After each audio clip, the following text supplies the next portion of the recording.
Shalom, shalom, Akim. It's your brother here, Yakanin. First and foremost, like to start off by giving all praises, honor, and glory unto Yahweh, Ba'ashem, Yahushai, Ba'ashem AkwakWadash, Barakathum, and double honors to the elders and apostles of the great millstone who rule well and that taught me this truth. And salutations out there to the hopeful elect, the brothers that are putting this work diligently, sincerely, and truthfully. To you, I like to say shalom. All right, this is going to be hopefully an edifying, uplifting lesson. Okay, we've been reading Sirach recently, and Sirach has a lot of beautiful lessons and readings. It's just an overall beautiful book. All right, just about to refrain from, speaking so much or speaking without, recognizing what you're saying, or even speaking out of anger or things of that, manner. It's all about, learning when to speak and learning when to basically hold your tongue. And as, especially as men and in this walk and this truth, we have to definitely, try to offend less. You know how you can offend less? By saying less. Okay, and this was a very beautiful readings of me. And also, we talked about it kind of at camp on Saturday when we was out camping with the brethren. And we was talking about, basically when to talk and how to talk. And, I know from my life, the scriptures itself helped me level up. And these specific scriptures also helped me learn to swallow some pride and some ego, and that I always don't have to get the last word in. All right, so I'm going to read the scriptures, going to break them down, and hopefully it's uplifting and edifying to whoever is, watching. Proverbs 18:21. Death and life are in the power of the tongue, and they that love it shall eat the fruit thereof. So what you speak out, and also the thoughts that you think in your mind, all right, are in the power of the tongue. So what you say out your mouth, especially as a man, you have the power to speak life into someone or to speak death into someone. All right. Now, obviously, we want to try to speak life into our kids. We want to try to speak life into people, period. That's why scriptures say, if it be possible, have peace among all men. We're not supposed to be out here bullying people, talking down on people, talking like we better than people. We're supposed to be humble, man. Trying to lead people to the light. Trying to lead people to Yahweh Ba'ashem Yahushai. Through fear.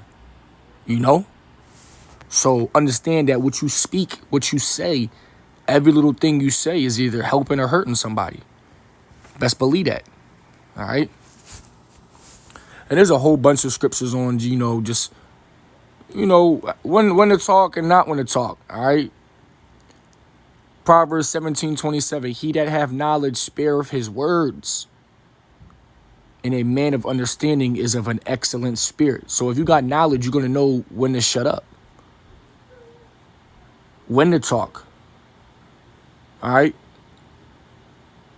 2 Timothy 2:16. But shun profane, vain babblings, for they will increase unto more ungodliness. So stop just talking just to talk. You at no point. You're not making no points. You just babbling out your mouth. All right? Learn when to just shut up. All right? Amos 5:13. Therefore the prudent shall keep silence in that time, for it is an evil time. The prudent, meaning the wise, the ones that can, foresee what's going to happen. Also, that's why I say what? In Proverbs 15:1, a soft answer turneth away wrath, but grievous words stir up anger. So you got to learn how to talk to people, how to approach people. You got to be able to read people's vibes, what they going through. Because what you say to somebody when they mad can take them over the edge even more. Or what you say to somebody that's mad, that that's a soft answer, can lower them down. You got to learn how to, put fires out with words. You got to learn how to diffuse situations with words. All right? Proverbs 13:3. He that keepeth his mouth keepeth his life, but he that open wide his lips shall have destruction. Again, learning when to shut up, learning when to speak. That's why it says in Matthew right here, Matthew 12:36. But I say unto you that every idle word that men shall speak, they shall give account thereof in the day of judgment. So you speaking out of your emotions, out of your feelings, that can get you clipped. That can get you killed. Learn when to just shut up.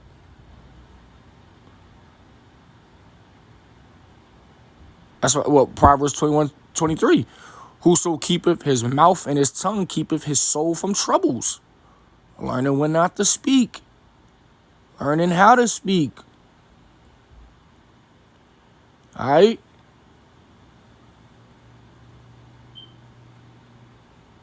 Wherefore James 1:19, wherefore my beloved brethren, let every man be swift to hear, slow to speak, slow to wrath. Okay? It even says in Proverbs 10:19, in the multitude of words there wanteth not sin, but he that refraineth his lips is wise. This is what he even says about a fool. Look, Proverbs 17:28, this is about a fool.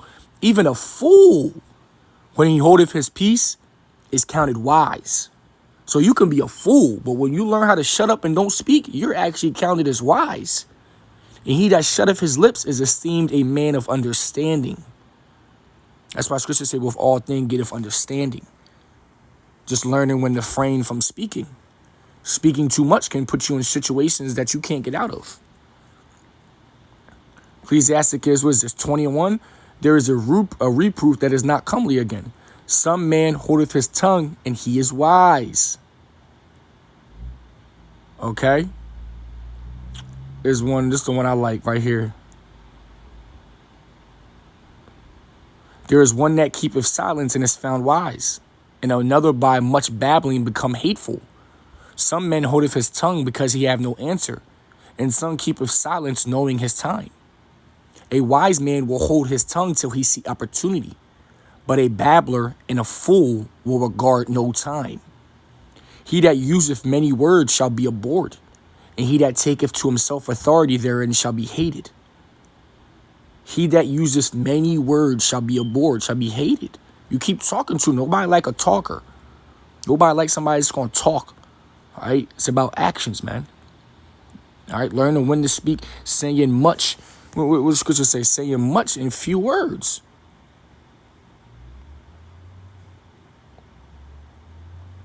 Right here, Ecclesiastes 32:8. Let thy speech be short, comprehending much in few words. Be as one that knoweth and yet holdeth his tongue. The art of learning when to speak is a very, very powerful thing, and we must take advantage of it.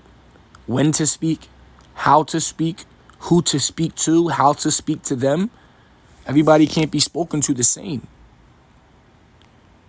Okay? It says, that's the verse before that, speak, young man, if there be need of thee, and yet scarcely when thou art asked twice, when thou art twice asked. So even when you ask to speak, speak scarcely. Don't go out just babbling on your vain opinions. Oh, I think this and I feel like that's what the world is nowadays with all these goddamn podcasts. Everybody thinks they got a voice. Everybody thinks they're being heard. Everybody thinks they're saying things that's going to change the world. The only thing that's going to change the world is the words of the scriptures. All right? If you're not preaching the scriptures, you're not preaching anything that's important. You're not preaching life. You're preaching your own vain words and opinions. You're not preaching the words of the Lord. Why would your words hold more power than the God of the Bible? All right? So that's what we got in the world nowadays is a bunch of people sitting behind a microphone speaking bullshit to the world, thinking that they're actually doing something because they're getting a certain amount of views or engagements or even money. All right? Wallow and Gilly thing out there in the world, man. All right, if you know Wallow and Gilly from Philadelphia, Pennsylvania, all right, their thing is $1 million worth of game.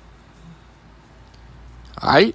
But, you know, they saying some cool worldly shit. You know, they saying, you know, some worldly shit. But if they speak not according to this, there is no light in them. So they're not talking about the scriptures. They're not bringing Jake back to who Jake is. They're not telling you who their enemies is. They're not telling you prepare for Jacob's trouble. They're not preparing you to tell you seek ye the kingdom. They're not telling you what the mark of the beast is. They're not telling you you're all hell about to break loose. They're not telling you who Esau is. They're not telling you that you Israelites and that you princes of the power. They're not telling you these things. They're telling you how to make it in the world. They're not telling you how to make it out of the world. Let me say that again. They're telling you how to make it in the world. They aren't telling you how to make it out of the world. Because Christians say James 4:4, be not a friend of the world, or you an enemy and say a God of the Bible. So if all they got is knowledge on how to be better in this world, well, that's making you farther and farther away from the Lord. You're supposed to be getting better with the Lord, preparing for the kingdom. Yeah, we know we got to handle our business on this side, but we ain't putting everything invested into this world. We ain't invested here. Investments ain't here in Babylon.